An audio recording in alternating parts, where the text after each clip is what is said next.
अतीत की बुरी यादें। एक दिन अध्यापक क्लास में पढ़ा रहे थे। क्लास में सभी छात्र अच्छे से रुचि के साथ उनका लेक्चर सुन रहे थे।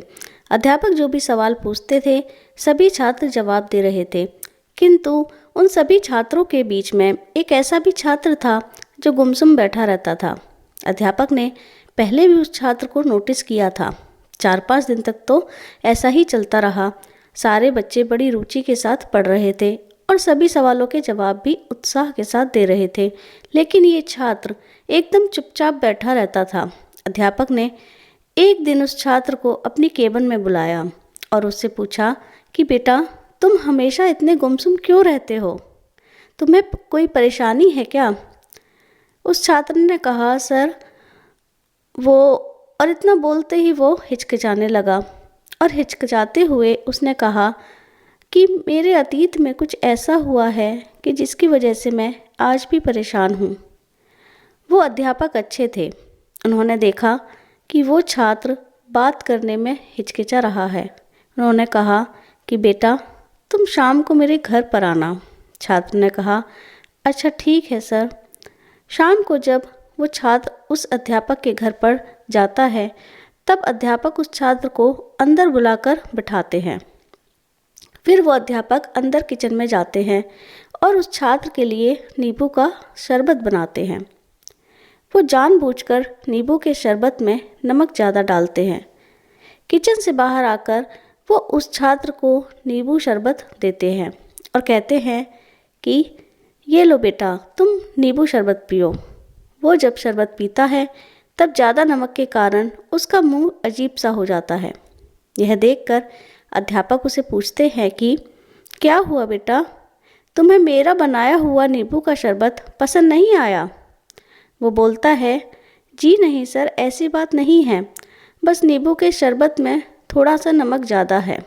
यह सुनते ही अध्यापक उसे कहते हैं कि अब तो ये शरबत बेकार हो गया, लाओ मैं इसे फेंक देता हूँ। अध्यापक छात्र के हाथ में से गिलास लेने के लिए अपना हाथ आगे बढ़ाते हैं, लेकिन छात्र ने मना कर दिया और कहने लगा कि थोड़ा सा नमक ज़्यादा है, इसे फेंकने की कोई ज़रूरत नहीं है, बस थोड़ी सी चीनी मिलाएंगे तो इसका स्वाद अच्छा हो जाएगा। छात्र के मुंह से ये बात सुनकर अध्यापक खुश हो जाते हैं और उसे कहते हैं कि मैं भी तुमसे यही कहना चाहता हूँ। यह नींबू शरबत तुम्हारी ज़िंदगी है और इसमें अधिक नमक तुम्हारे अतीत की बुरी यादें हैं। जैसे हम इस नमक को नींबू के शरबत में से बाहर नहीं निकाल सकते, वैसे ही तुम तुम्हारे अतीत की बुरी यादों को अपने जीवन में से नहीं निकाल सकते हो। लेकिन जिस तरह हम चीनी डालकर शरबत का स्वाद बदल सकते हैं, वैसे ही तुम अपनी अतीत की बुरी यादों को भूलने के लिए अपने जीवन में मिठास डाल सकते हो। मैं चाहता हूँ कि तुम अपने अतीत के बुरे अनुभवों में वर्तमान की मिठास डालो और ज़िंदगी को अच्छे से जियो।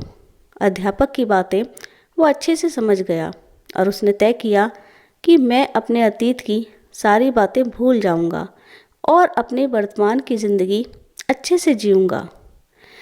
दोस्तों, हम अक्सर अपने अतीत की बुरी यादों और अनुभवों को याद करके परेशान होते हैं। अपने अतीत की वजह से हम अपना वर्तमान भी अच्छे से नहीं जी पाते हैं और अपना भविष्य भी खराब कर देते हैं। हमारे अतीत में जो कुछ भी हो गया है उसे हम नहीं बदल सकते, पर उसे हमेशा याद रखकर हम अपने भविष्य को भी खराब करने की गलती कर देते हैं। बेहतर यही होता है कि हम अपने अतीत को भूल जाएं और अपने वर्तमान को अच्छे से जिएं। आशा करती हूँ ये कहानी आपको पसंद आई होगी। अपनी राय हमें कमेंट में ज़रूर बताइए। अगर ये वीडियो आपको पसंद आया हो तो इसे लाइक और शेयर कीजिए और हमारे चैनल को सब्सक्राइब भी कीजिए और बेल आइकन को दबाना तो बिल्कुल भी मत भूलिए। यह वीडियो देखने के लिए, अपना समय देने के लिए आपका बहुत बहुत धन्यवाद। आपका दिन शुभ रहे। नमस्कार।